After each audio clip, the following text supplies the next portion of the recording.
यहाँ का जो भैरव है वो स्नान करता है। कितना भी शराब से स्नान करा दो, इसके शराब में कोई बदबू नहीं आती वहाँ। तो एक दिन क्या हुआ, एक बड़ा सा चूहा जो है रात को सपने में वो दिख रहा, पूंछ से मारता था मुझको, तो मैं तुमको मार मार के निपटा दूंगा कहे।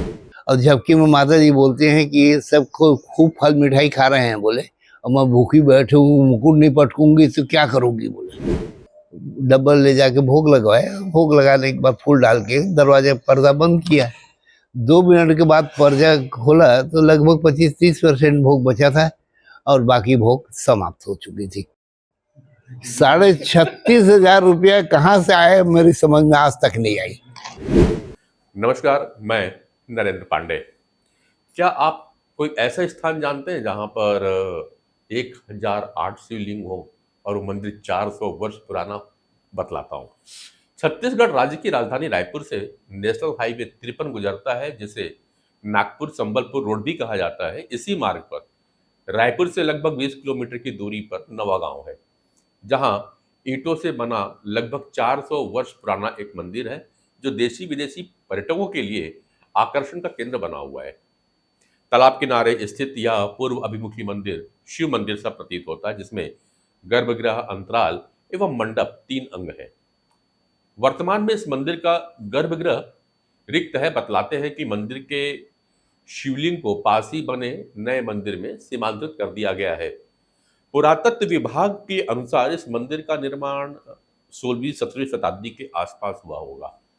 यह ऐतिहासिक मंदिर अब अपनी जीर्ण अवस्था में पुरातत्व विभाग के संरक्षण में है। नए मंदिर में एक बड़े शिवलिंग के भीतर छोटे छोटे 1008 शिवलिंग है।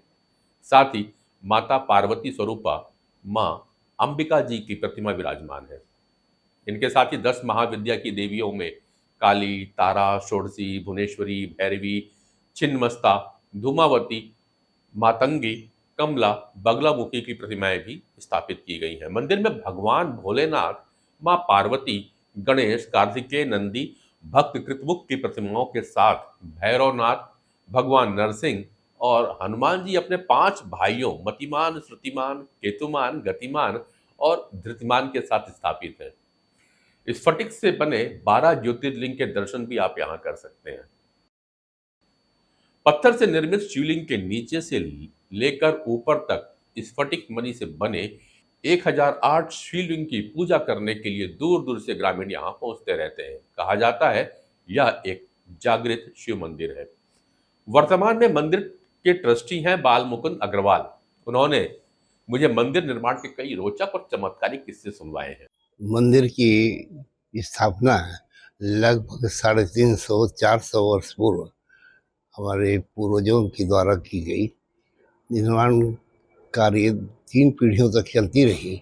2 पीढ़ियों में मंदिर का निर्माण हुआ। तीसरी पीढ़ी के विश्वनाथ जी नाम के दादा जो थे, उन्होंने इस मंदिर का प्राण प्रतिष्ठा करवाया। मंदिर के साथ में 2 तालाब का निर्माण करवाया और 2 मंदिर बना। उस समय बड़े भव्य रूप से पूजा पाठ की व्यवस्था हुई, नगाड़ा, दुंदुभी इत्यादि से, और प्रतिष्ठा में बहुत सारे संत का आगमन हुआ, ऐसे लोग बोलते हैं। धीरे धीरे मंदिर की पूंजी जो है का क्षरण होते गया। सन 24 पे इस मंदिर में लगभग 600 एकड़ जमीन थी। उस जमीन को उन्होंने बेचा कि पूर्वजों ने बेचा है कि खेती नहीं हो रही, जो आमदनी खेती से होगी वो ब्याज से होगी। रुपये का डिवेल्यूशन होता गया और पूंजी समाप्त हो गई थी। 98 के पहले तक ये मंदिर लगभग खंडहर स्थिति पे होते गई। यहाँ की पूजा की व्यवस्था परिवार के ही कुछ लोग मिल के आपस में कंट्रीब्यूशन करके, चंदा करके इस मंदिर का खर्चा करते रहे। दिक्कतें आती रही मंदिर की पूजा पे और मंदिर खंडहर होती जा रही थी। पैसे के अभाव में किसी का कोई इंटरेस्ट नहीं था। 98 पे हमने मीटिंग करके कहा कि मंदिर के पास कुल पूंजी 220 रुपये जमा है, तो शंकर जी का जो धन है मुझको दे दो। तो शंकर जी के धन से बिना किसी से मांगे मैं शंकर जी के मंदिर का जीर्णोद्धार करा दूंगा। ये सोच के 220 रुपये ले आए। मेरे मन में एक बात थी कि अपना घर बनाते हैं तो पेमेंट की जिम्मेदारी अपनी होती है।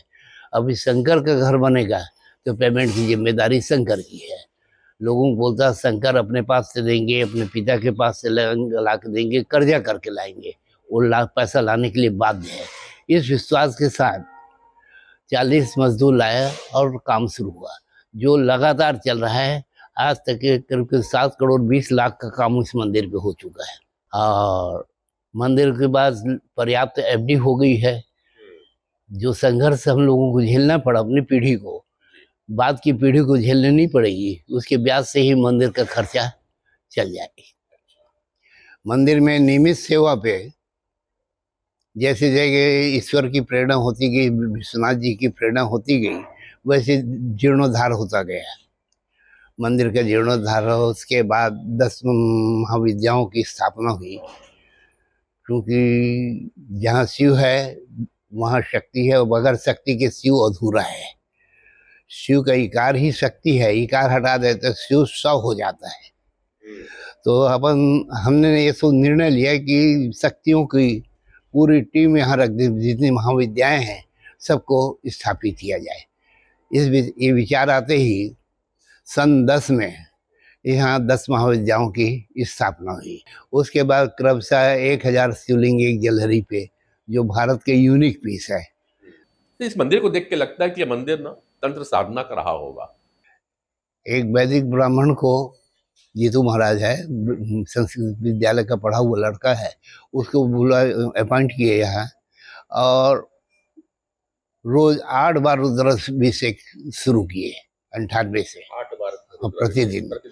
उसके बाद श्रावण के महीने में 5 ब्राह्मणों से नमक चमक का प्रतिदिन पाठ 150 पाठ हो जाता है। नमक चमक जो पाठ है एकादशनी पाठ कहलाती है, 11 पाठ के बराबर मानते हैं उसको।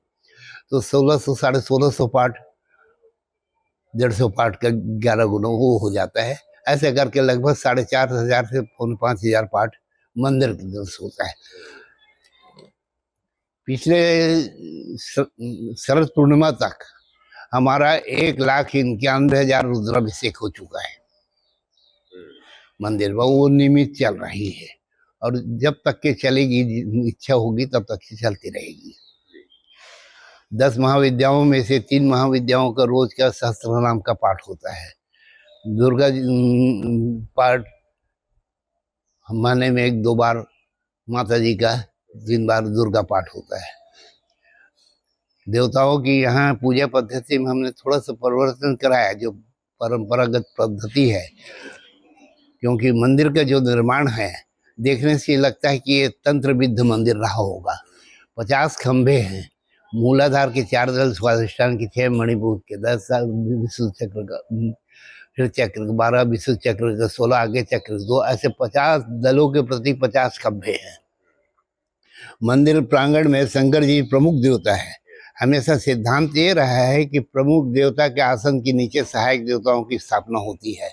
यहाँ प्रमुख देवता के आसन के ऊपर गणेश जी की स्थापना है।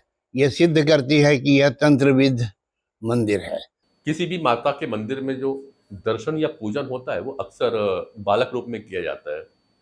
बालमुकुंद जी ने मुझे यहाँ बतलाया कि इस मंदिर में माता की पूजा एक गर्भस्थ शिशु बनकर की जाती है।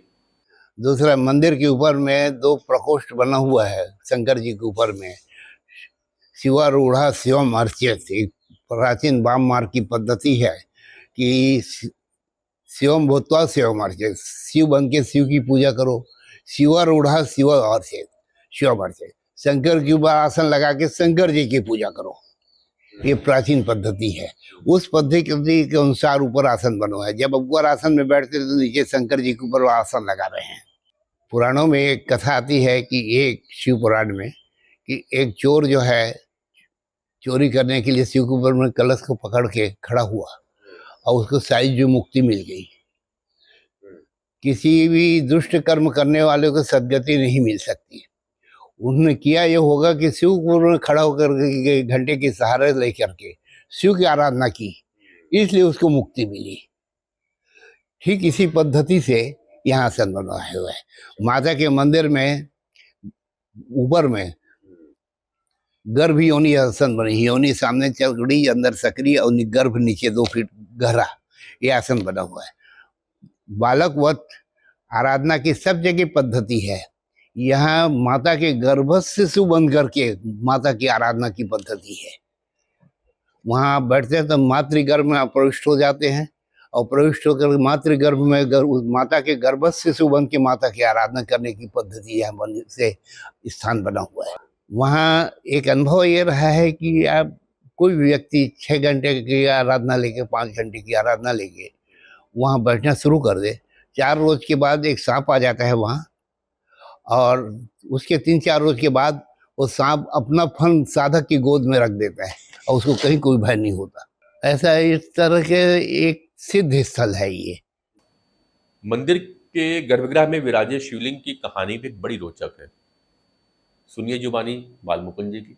ये जो शिवलिंग की प्रतिमा है, जब 400 साल निर्माण हुआ, नई शिवलिंग स्थापित करने की योजना बनी, तो 10 लोगों को एक साथ सपना हुआ अपने परिवार के।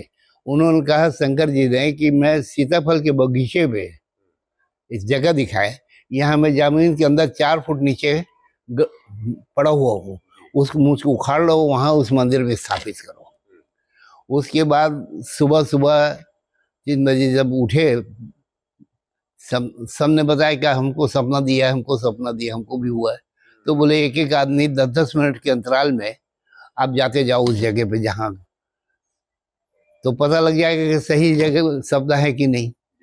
सब जाते गए, 10 लोग जो थे उसमें 7 लोग गए और सभी एक ही जगह पहुंच गए थे। वहाँ एक पत्थर पड़ा था, बोले इस पत्थर के नीचे मूर्ति है क्या।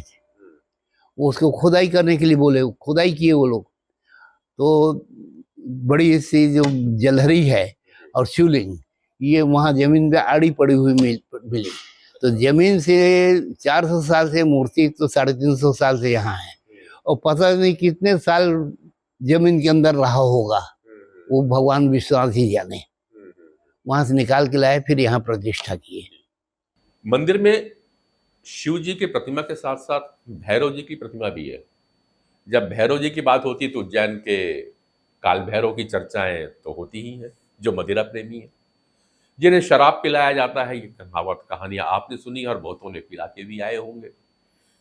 यहां भी भैरव बाबा हैं जो मदिरा प्रेमी हैं। सुनिए बालमुकुंद जी से भैरव बाबा की कुछ कहानी। यहाँ के भैरव जी जो हैं, उसको प्रतिदिन शराब से स्नान होता है। ये मधुप्रिय हैं, शराब प्रिय हैं। उज्जैन के काल भैरव पीता है और यहाँ का काल भैरव, यहाँ का जो भैरव है वो स्नान करता है। कितना भी शराब से स्नान करा दो, इसके शराब में कोई बदबू नहीं आती, वहाँ ना ही कोई नशा होता है। नशा और बदबू दोनों समाप्त हो जाती है। अनेक बार ये देखा गया है कि शराब जो चढ़ रहा है उसमें इत्र की खुशबू आती है। अनेक बार खुशबू बिखरती है। इस मंदिर में 108 श्री यंत्रों का प्रयोग किया गया है। 108 श्री यंत्र के पीछे क्या है किस्सा, बालमुकुंद जी से सुन लीजिए, बता रहे हैं। श्रीयंत्र जो है, श्रीयंत्र की बारे में आते हैं, यत्रास्ति भोगा न तत्रास्ति मोक्षा, यत्रास्ति मोक्ष न तत्रास्ति भोगा, श्री सुंदरी से तत्प्राणाम भोगस्य मोक्षस्य करस्येव। जहाँ भोग है वहाँ मोक्ष नहीं है, जहाँ मोक्ष है वहाँ भोग नहीं है। लेकिन श्री विद्या जो है, जिसकी उसके साधक की मुट्ठी में भोग और मोक्ष दोनों रखा है। भोग चाहेगा भोग मिलेगा, मोक्ष चाहेगा मोक्ष मिलेगा, दोनों चाहेगा दोनों मिलेगा। फिर तृतीय शक्ति है वो, 10 महाविद्याओं में शंकर जी की तीसरे नंबर की भारिया है वो। तो पार्वती तो के रूप, राजराजेश्वरी के रूप में तो मूर्ति विराजमान है ही है। मन में आया कि उसकी यंत्र मूर्ति है, उसको स्थापित किया जाए। तो उसके बाद 88 kg का अष्टधातु का एक बड़ा सा श्री यंत्र बनवाए, पंचधातु का वो त्रिपुर सुंदरी के मंदिर में स्थापित किया है। उसके बाद 108 श्री यंत्र माता की मंदिर में स्थापित किए, 10-20 श्री यंत्र और एक्स्ट्रा स्थापित किए। मंदिर के चारों कोने पे, ऊपर के हिस्से पे 5-5 इंच के श्री यंत्र जो है उसको स्थापित किए चारों कोने पे, नीचे में भी श्रीयंत्र, ऊपर में भी श्रीयंत्र, चारों तरफ श्रीयंत्र। तो श्री विद्या की स्थापना के पीछे ये था कि यहाँ वैभव रहे, शांति रहे, वैभव रहे। और मंदिर में एक लकड़ी के बने गणेश जी की प्रतिमा भी है, काले गणेश जी, जिनकी स्थापना भी बड़ी रोचक है। और एक विचित्र कहानी सुनाई बाल मुकुंद जी ने, जब चूहे ने ट्रस्टी के ऊपर में आक्रमण कर दिया था। दूसरा, एक लकड़ी की मूर्ति बगल में रखी हुई है श्री गणेश जी की। वो काले लकड़ी पे जब रिद्धि सिद्धि साथ गणेश होते हैं तो वो संपद विनायक कहलाते हैं। तो यहाँ हमने संपद विनायक की स्थापना करवाई ताकि उससे संपत्ति बढ़े मंदिर की आरंभ में। तो कैसे पूछी मारे अब वो संपद विनायक की मूर्ति बन गई। अब उन मूर्ति बनने के बाद मंदिर नहीं बना था, मूर्ति बन के आ गए। तो उससे पहले माता की मंदिर में रख दिए थे। नवरात्रि आया तो उसको ला करके नरसिंहनाथ के मंदिर में रख दिए। अब वो यहाँ उसके बाद नरसिंहनाथ में रख दिए। मंदिर नहीं बना था, ये जगह नहीं बनी थी उसके लिए। अब ला के रख दिए उसको।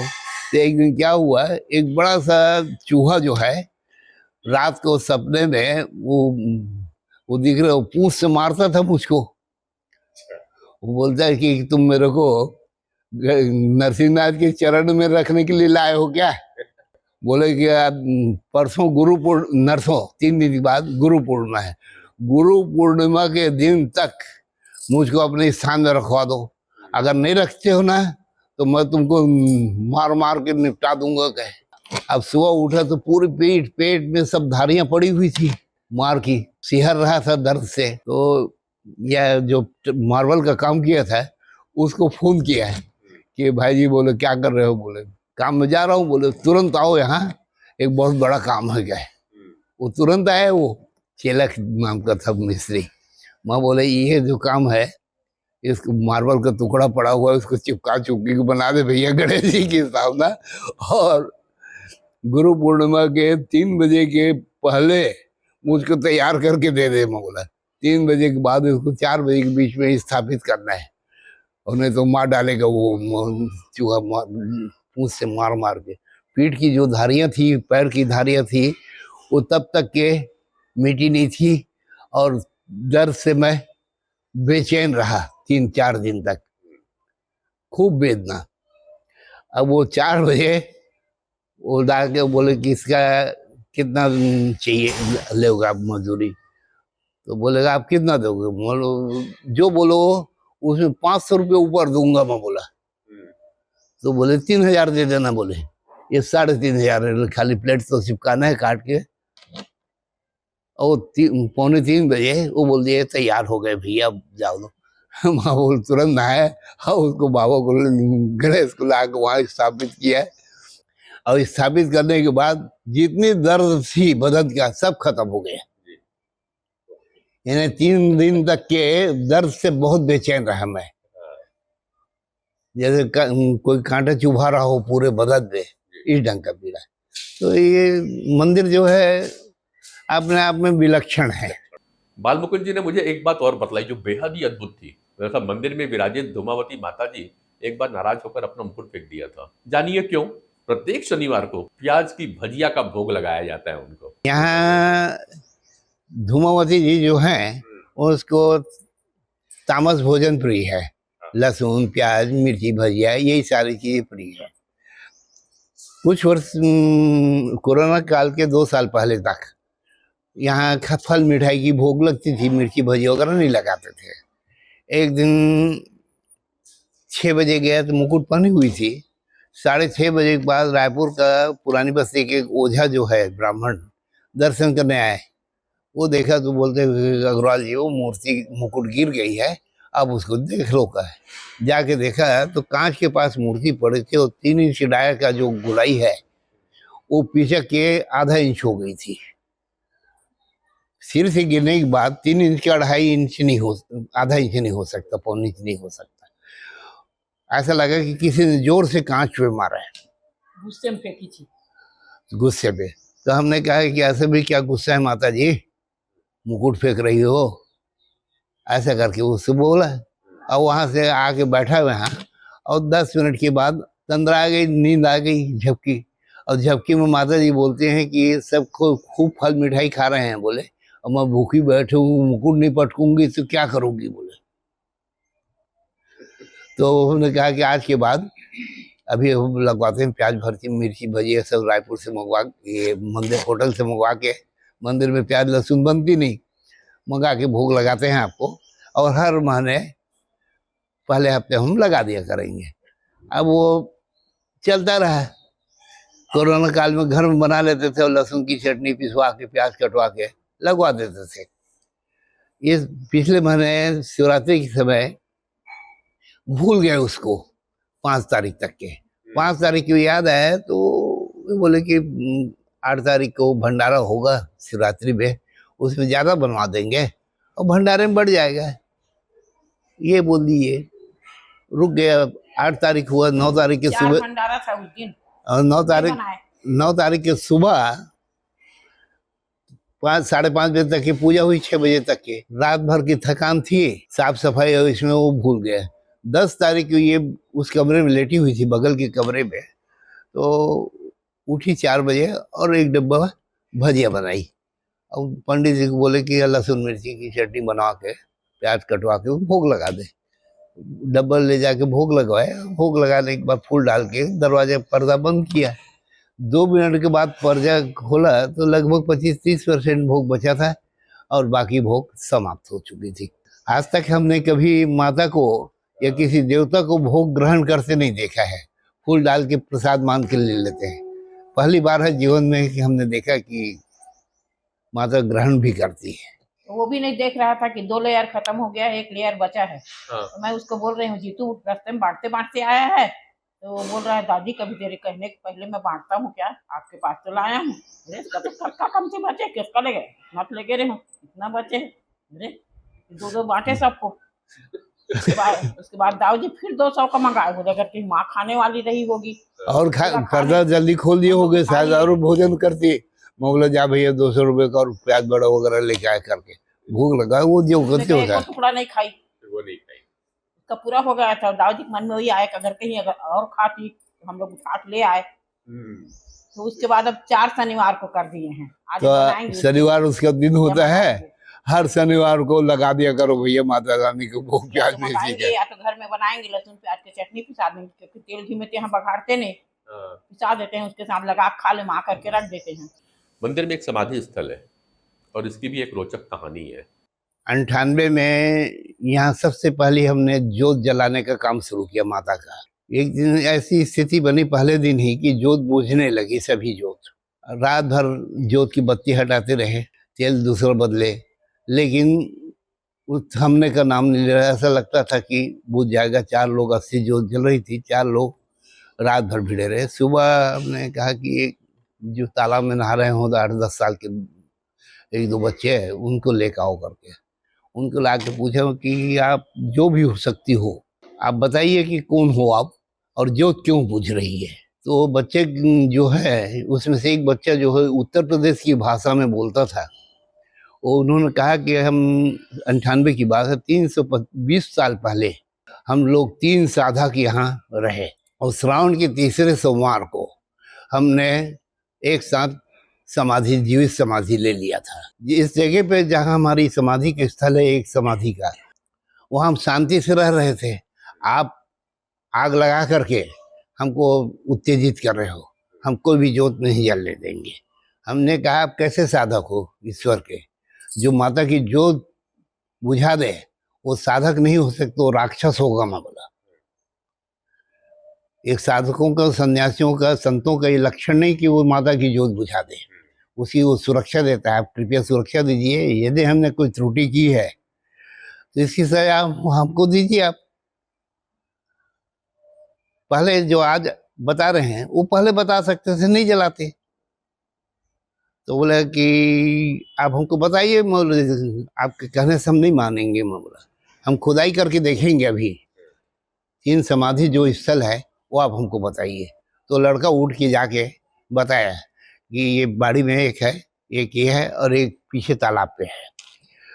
तो तालाब वाली जगह पे हमने खुदाई करवाया तत्काल 2 लेबर रख के। तो 4 फुट 4.5 फुट नीचे एक मिट्टी ईंटे का चबूतरा मिला। उससे सिद्ध हो गया कि समाधि स्थल रही होगी पुरानी। उसके बाद 2 और जगहों को अपन खुदवा के नहीं देखे और उसको अपना समाधि के रूप में पूजा करूं। बाद में समाधिस्थ जो बाबा थे उन्होंने कहा कि अगर हमारी तुम सेवा करोगे तो इसको मैं राजमहल बना दूंगा। उन्होंने कहा था 98 में। और आज इतनी तरक्की हुई बिना मांगे, वो सब उन्हीं लोगों की कृपा है, ऐसी मेरी मानना है। बाल मुकुंद जी ने एक बड़ी महत्वपूर्ण बात मुझसे कही कि हमें ईश्वर से मांगना नहीं चाहिए। क्यों कहा? यह तर्क सुनिए। कि अपन मांग के खाना नहीं खाते, मांग के कपड़ा नहीं पहनते, मांग किसी वस्तु की कि लोगों से याचना नहीं करते, तो ईश्वर से भी नहीं मांगना चाहिए। ईश्वर से भी नहीं मांगना नहीं मांगना। ये छोटा बच्चा लौकिक संसारिक माता जो है, उसकी गोद में 4 महीने का बच्चा है, 6 महीने का बच्चा है, वो बोल नहीं सकता। लेकिन सांसारिक माता जानती है कि बच्चे की पेशाब लगी, गोदी से बाहर पेशाब करा देगी। रात को सोई है, उसको लगता है कि बच्चा प्यासा है, वो उठ के 2 चम्मच 1 चम्मच पानी डाल देगी। भूख लगी उसको महसूस हो जाएगा तो स्तनपान करा देगी। एक सांसारिक माता जो है अपने बच्चे की आवश्यकता समझती है, तो जगन माता हमारी आवश्यकता क्यों नहीं समझेगी। जो हमारे दरवाजे पर कोई मांगने वाला आता है, आधा घंटे चिल्ला रहा है, हम जाके उसको झल्ला के 2 रुपया 1 रुपये का सिक्का फेंकते हैं, बोलते हैं कि मत आया करो जी, सुबह सुबह आके परेशान करते हो। जैसे हमारे सामने भिखारी की स्थिति है, वो स्थिति हमारी भगवान के सामने हो जाती है। हमको भी झल्लाहट के साथ दुत्कार मिलता है मांगने से। ना मांगो तो अपने आप देती है वो। यहाँ जब निर्माण का काम शुरू किए तो ये मूर्ति स्थापित करने की प्लानिंग बनी, तो मैं अंदाज लगाया कि करीब करीब 22-25 लाख रुपया इसमें खर्चा होगा। तो कमेटी के लोगों से बात किया है कि हम मंदिर वैसे बनाएंगे, तो बोलते हैं कि भाई 35 लाख रुपया है बोले अपने, और उसमें आधी से ज़्यादा पूंजी समाप्त हो जाएगी बोले। मौला आप चिंता मत करो मौला, 1 पैसा नहीं लगेगा, बाबा सब करवाएंगे, हम तो बना लो कहे। अब बनाए, इसमें 22 लाख रुपए खर्चा हुआ और 8 दिन में 26 लाख का कलेक्शन आया। 4 लाख बैंक गए। ये ढंग से कहीं कोई कमी नहीं हुई। नोटबंदी के समय 30 दिसंबर 16 से 7 जनवरी 17 तक के यहाँ 2 सहस्त्र चंडी और 1 अतिरुद्र यज्ञ एक साथ करवाए। 170 ब्राह्मण इकट्ठा किए थे पूरे भारत से। अब वो यज्ञ शुरू हुआ। अब वो शुरू होने के पहले निमंत्रण तो हो गया था ब्राह्मणों को। बैंक गए, मतलब कि एफडी तोड़ा के हमको 15 लाख रुपए दे दो। तो बैंक वाले बोलते 15 लाख क्या, 15,000 नहीं दे सकते बोले, फंड ही नहीं है मंदिर के पास, ये बैंक के पास। लोग 10,000 का चेक देते हैं, तो शाम को हम बोलते हैं कि 3,000 का चेक दे दो और अपना चेक वापस ले जाओ, 3,000 ले जाओ। तो हम 15 लाख मांग रहे हो, 15 लाख तो 15,000 नहीं दे सकते आपको बोल रहे। आप चेक बुक दे दो, आप 200 पत्ता। बड़ी मुश्किल से 200 पत्ता चेक का वो देने के तैयार हुए। अब यहाँ कार्यक्रम शुरू हुआ। 1 रुपया, एक भी चेक हमको काटने की जरूरत नहीं पड़ी हुई है, उतना केस आ गया। 22 लाख रुपये खर्चा हुआ और 22 लाख रुपये, ये 24 लाख रुपये खर्चा हुआ और 24 लाख रुपया, 24,06,000 का 9 दिन में कलेक्शन आया। माता की मंदिर में 5वें दिन यज्ञ के भोग के लिए खुला रहा होगा कांच का दरवाजा। तो कोई व्यक्ति गया दर्शन करने और लगभग दौड़ते हुए आगे बोलता है कि जाके देखो तो उसके चुनरी में क्या रखा है माता के मंदिर में। आप तुरंत जाओ बोले दौड़ते हुए। जाके देखा है तो 2-2 लाख का बंडल जो है, 6 बंडल रखा हुआ था 12 लाख रुपया। और उस समय ऐसा कोई आदमी नहीं था जो 1,200 रुपये दे सके, एक भी आदमी नहीं था। वो 12 लाख कहाँ से आया हमारी समझ में नहीं आ रहा है। तो करने वाले सब यही हैं, कराने वाले यही हैं। कुछ अविस्मरणीय घटनाओं को याद करते हुए ना बाल मुकुंद जी, अपनी बनारस यात्रा की एक घटना का जिक्र मुझसे किए, जो भी काफ़ी अचंभित करने वाला था। जितने पैसे लेकर के गए थे वो पैसे लेके वापस आ गए और पूजा पाठ यात्रा सब कुशल हो गई और भोले बाबा का श्रृंगार भी हुआ और भोले बाबा का अभिषेक भी हुआ। क्या है किस्सा, बाल मुकुंद जी बता रहे हैं। तो 5-6 साल पहले अपन 5-6 साल पहले बनारस गया था। हम लोगों ग्रुप में एक हरीश जग्गी है जाता है, राम लखन भाई जाता है, 5-7 लोग रहते हैं। वहाँ का सारा खर्चा जो है हरीश जग्गी करता है। टैक्सी वाले के देना है, ऑटो वाले के देना है, होटल वाले के देना है, जो खर्चा है सब वही करते हैं। मंदिर के लिए भोग राख खरीदना है, चढ़ाना है, वो सब वो रसीद बंधवाना है, दान करना है, ये सब का खर्चा है, वो करते रहेगा। आखिरी में भी हिसाब बता देता है कि पर हेड 7,000 रुपये लगा, 6,000 रुपये लगा, 6,500 लगा, ये बता देता है, अपन ले लेते हैं। तो जाते समय मैं ट्रेन में बोल रहा हूँ, मेरी ऐसी इच्छा है हरीश भैया, इस बार बहुत बढ़िया पूजा करेंगे शंकर जी का, विश्वनाथ जी का, और कहीं नहीं जाएंगे, सिर्फ विश्वनाथ जी और उसके आसपास के ही मंदिर में जाएंगे, इधर उधर नहीं घूमते। आप लोगों को जहाँ घूमना है घूमना, और जितना पूजा का खर्चा होगा वो सब मेरे अकाउंट में रखना, क्या है उसको सब में मत बांटना, ये बोल रहा हूँ उसको। यहाँ जब गया तो लड़का टिकट बन चुकी थी, 7,000 रुपये दिया मुझको, लगभग 5-6 हजार रुपये, 6,000 6,500 रुपये खर्चा होता है, 7,000 दिया था। वो 7,000 कुल जेब में 7,000 है, और उसको ऐसा बोल रहा हूँ। अब हरीश का कहना है कि 5-5 हजार रुपये करके 6 बार आप मुझको दिए हो गए, 30,000 रुपये उसको दिया हो। रोज 2,000-2,500 रुपये का फूल लेते थे, 40 लीटर दूध लेते थे, दही लेते थे, घी लेते, पूजा सब 1,100 रुपये पंडित को देते थे, और रोज रुद्राभिषेक चल रहा था, 750 पूजा। आखिरी में जब हिसाब किए ना तो 6,500 रुपये खर्चा आए। वापस जब आया तो मेरे जेब में 7,000 रुपये बच के आया भैया। 36,500 रुपया कहाँ से आए मेरी समझ में आज तक नहीं आई। तो इसको लगा होगा बाबा को, इसकी इच्छा है तो करवा दो। वो पैसा लाख में रख दिए, तेरा बेटा दिया है, रख मेरे को पैसा खर्चा नहीं हुआ क्योंकि मेरे पास पैसा रहता नहीं, अनावश्यक रखता भी नहीं। जितना खर्चा है यहाँ तो कोई खर्चा नहीं है मेरा, खाना पीना घर मिल जाता है। कोई बहुत खर्चा है तो 2 रुपए की तम्बाकू मंगवाता हूँ, तो कोई खर्चा होता नहीं, तो पैसे रखने के लिए भी मन में कोई प्रेरणा नहीं होती मेरी, खाली रहता हूँ बिल्कुल। खाली भी नहीं, अगर 50,000 भी दे दो, अगर शाम तक खत्म हो जाएगा इनके जेब में। मैं निकाल लेती हूँ, 2-4 हजार रख के निकाल लेती हूँ। खर्चा तो मेरे करना पड़ता है ना, इनको किसी 5 रुपये नहीं देना है अपने हाथ से। तो ऐसे पकड़ जीवन है। और तो बाबा सोचे होंगे कि इसके पास तो पैसा नहीं है, इच्छा है तो करवा दो इसकी इच्छा पूरी। हम लोग को रहते यहाँ 20 साल हो गया, घर छोड़ के 20 साल हो गए यहाँ रहते। सब बेटा बेटी सब यहीं आते हैं, देवर देवरानी सब यहीं आते हैं, इन लोग सब यहीं आते हैं। तो पहले कहाँ रहना होता था? आरग